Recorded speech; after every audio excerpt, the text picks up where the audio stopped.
Di sini Hoshi akan belajar menyampaikan 10 kebebasan roh. Salah satunya adalah kebebasan finansial. Dari awalnya kadang-kadang kita kalau sedang berdoa dan menghadapi kesulitan apapun, kita selalu berdoa dan memohon perlindungan bantuan dari guru suci dari Lao-Mu. Seolah-olah kalau agama lain sering mengatakan bahwa wah kalau kamu kurang taat begini atau begitu maka kamu akan dihukum Tuhan, karma kamu akan buruk seperti ini dan seperti itu. Sebenarnya tidak demikian.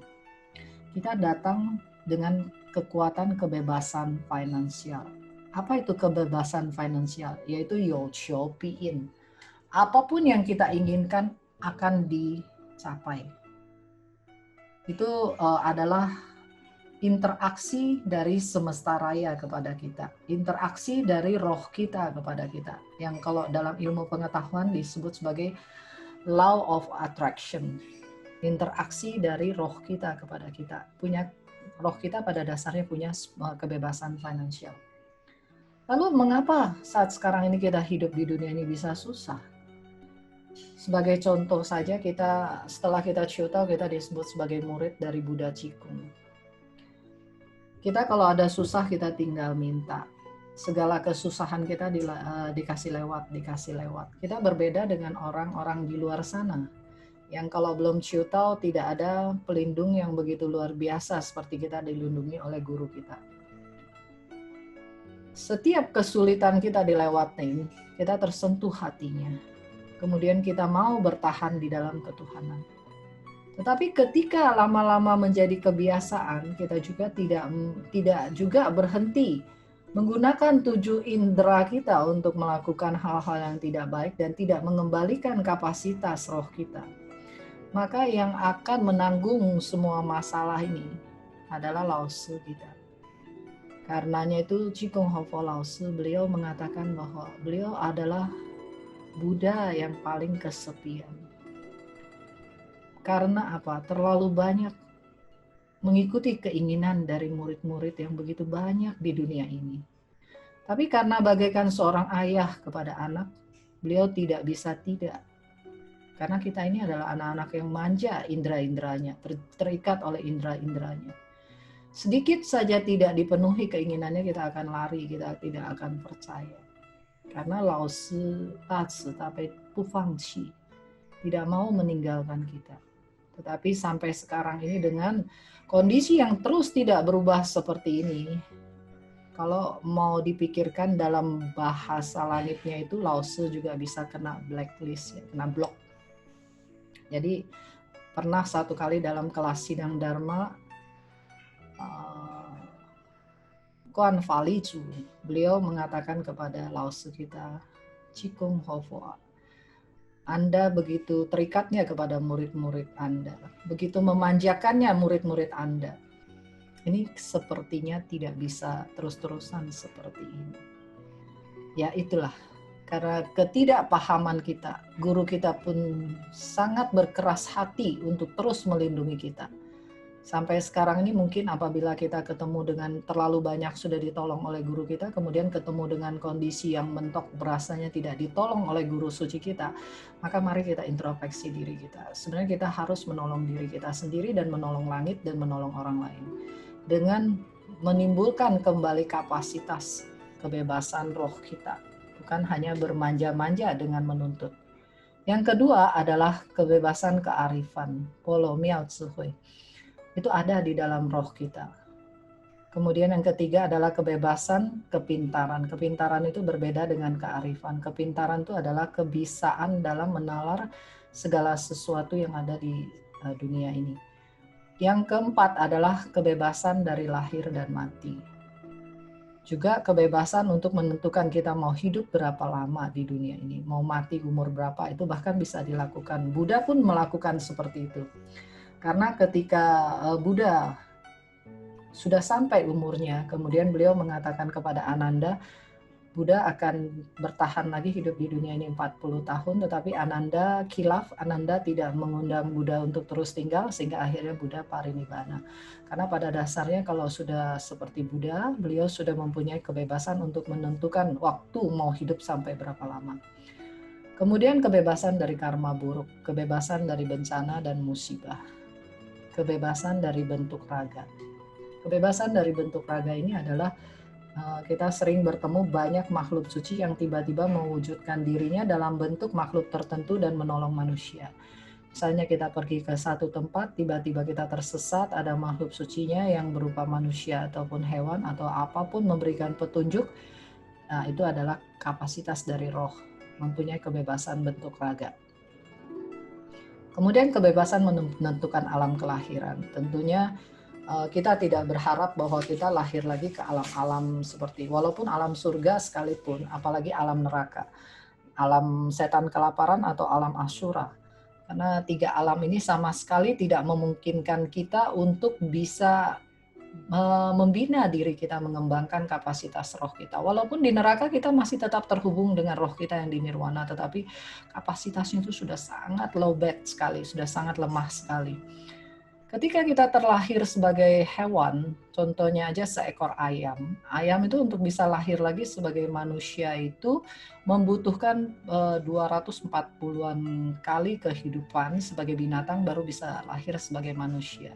1 kali lahir sebagai hewan saja dia sudah tidak punya, bahkan sangat tipis sekali kesadaran rohnya. Hanya bisa cukup untuk bertahan hidup saja. Kearifan itu tidak ada.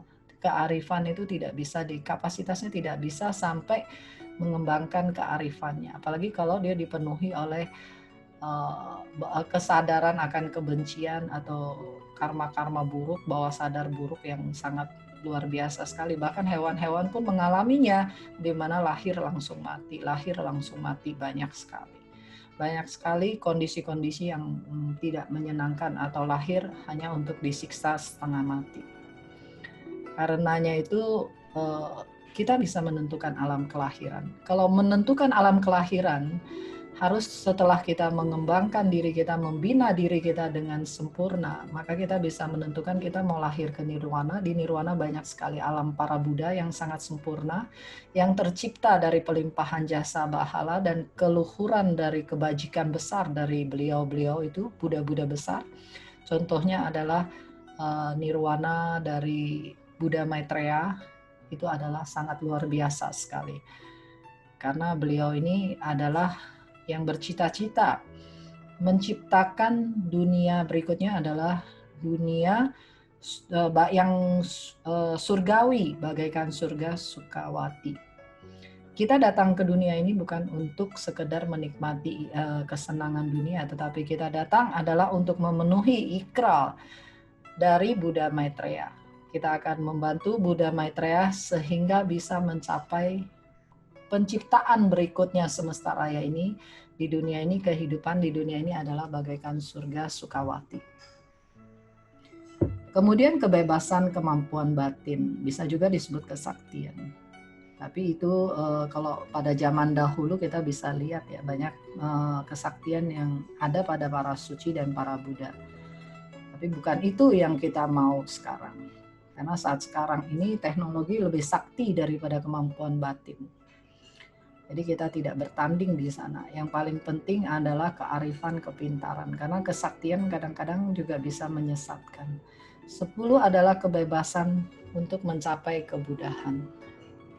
Kemalangan memiliki tubuh jasmani. Lao Tzu beliau sudah menyampaikan tadi, yaitu kita harusnya jie jia xiu zhen.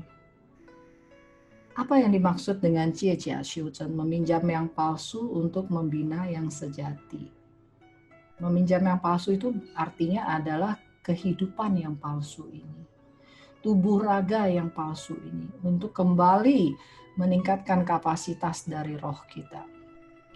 Tetapi bukan mengandalkan 7 indera kita yang palsu untuk membina yang sejati. Itu adalah salah. Kalau mengandalkan yang palsu untuk membina yang sejati tidak akan pernah berhasil. Karena 7 indera kita pada dasarnya, 7 sifat kita itu pada dasarnya tidak kekal. Asal kita fokus pada roh suci kita bisa kuanca itu 7 indera kita itu sifatnya 7 racun itu akan hilang dengan sendirinya. Karena memang bukan jati diri kita yang sebenarnya. Itu hanya muncul hilang, muncul hilang, muncul hilang. Begitu aja. Tetapi kita yang menjadikannya sebagai sesuatu, menganggapnya sebagai sesuatu yang sejati. Kita sudah memanjakan badan ini sampai mendidiknya menjadi pencuri.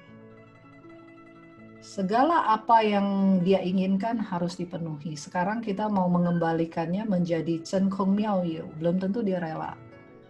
Belum tentu semudah itu bisa. Kita harus perlahan-lahan. Kita harus bertahap.